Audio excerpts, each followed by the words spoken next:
गुजरात के राज्यपाल आचार्य देवव्रत इन दिनों हिमाचल प्रदेश के दौरे पर हैं और हिमाचल प्रदेश में प्राकृतिक खेती के जनक और के तौर पर आचार्य देवव्रत की पहचान है। शिमला में कार्यक्रम में पहुंचे आचार्य देवव्रत कार्यक्रम के बाद रिज मैदान में टहलते हुए नजर आए और इस दौरान आचार्य देवव्रत ने हिमाचल प्रदेश में राज्यपाल रहते हुए बिताए गए पलों को याद किया। साथ ही आचार्य देवव्रत ने हिमाचल प्रदेश में प्राकृतिक खेती के क्षेत्र में हो रहे तेजी से विस्तार पर भी खुशी व्यक्त की और देवव्रत ने कहा कि उन्होंने एक किसान से इसकी शुरुआत की थी, लेकिन आज प्रदेश के 2.25 लाख किसान प्राकृतिक खेती कर रहे हैं।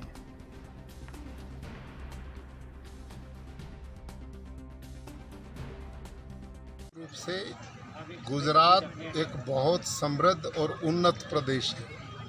हिमाचल प्रदेश से लगभग 4 गुना बड़ा है।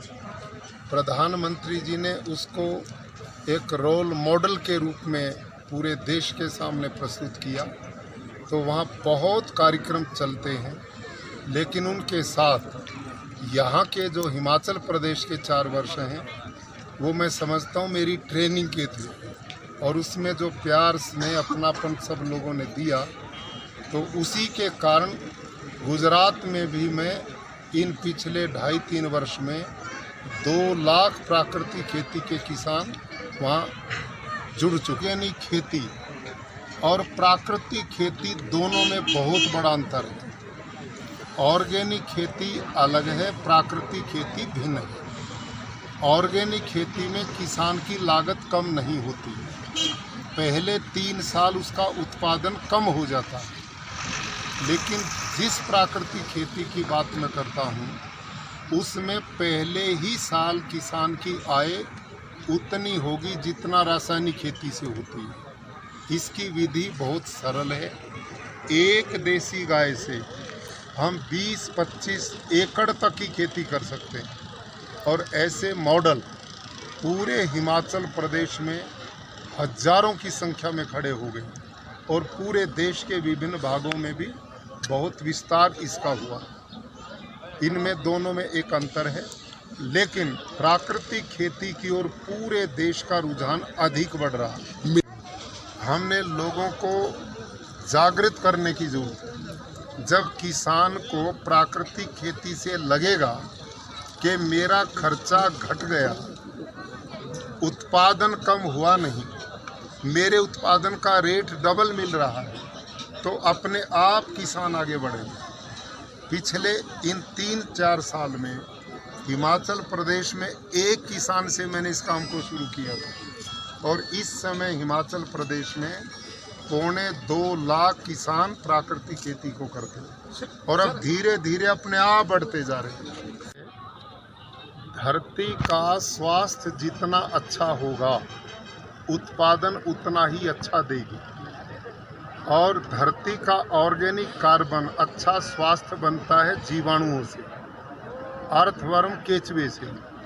और भारत की देसी नस्ल की जो गाय है उस पे रिसर्च हमने लैब में करवाए हैं साइंटिस्ट के द्वारा। देसी गाय के 1 ग्राम गोबर में 300 करोड़ से भी ज़्यादा जीवाणु, और उससे हम एक जीवामृत बनाते हैं, घन जीवामृत। जब वो खेत में जाता है तो उससे जीवाणुओं का भंडार पैदा होता है, केचुआ बहुत भारी मात्रा में बढ़ता है, और ये दोनों मिलकर के धरती की उत्पादक क्षमता को बढ़ाने का काम करते हैं, जबकि रासायनिक खेती इन जीवाणुओं को, अर्थवर्म को मारने का काम करती है। जब ये जीवाणु रहेंगे नहीं तो धरती बंजर बन जाएगी। इसलिए प्राकृतिक खेती अति आवश्यक है। 3 वर्ष के बाद आज मुझे पुनः आने का सौभाग्य मिला। कल सोलन के नोनी एग्रीकल्चर यूनिवर्सिटी में 731 कृषि विज्ञान केंद्र जो पूरे भारत देश में है, उनके साइंटिस्ट वहाँ पर आए, और उनमें प्राकृतिक खेती को पूरे देश में कैसे बढ़ाया जाए, इस विषय पर मैंने चर्चा की। और भारत के माननीय प्रधानमंत्री आदरणीय श्री नरेंद्र मोदी जी रात दिन इस प्रयास में हैं कि हम भारत के किसान की आय कैसे बढ़ा सकते हैं, उसको खुशहाल, उन्नत और समृद्ध कैसे कर सकते हैं। तो इस दिशा में उन्होंने पहल की है कि हम देश को प्राकृतिक खेती की ओर बढ़ाएंगे, क्योंकि आजकल जलवायु परिवर्तन, ग्लोबल वार्मिंग एक बहुत बड़ी चुनौती है।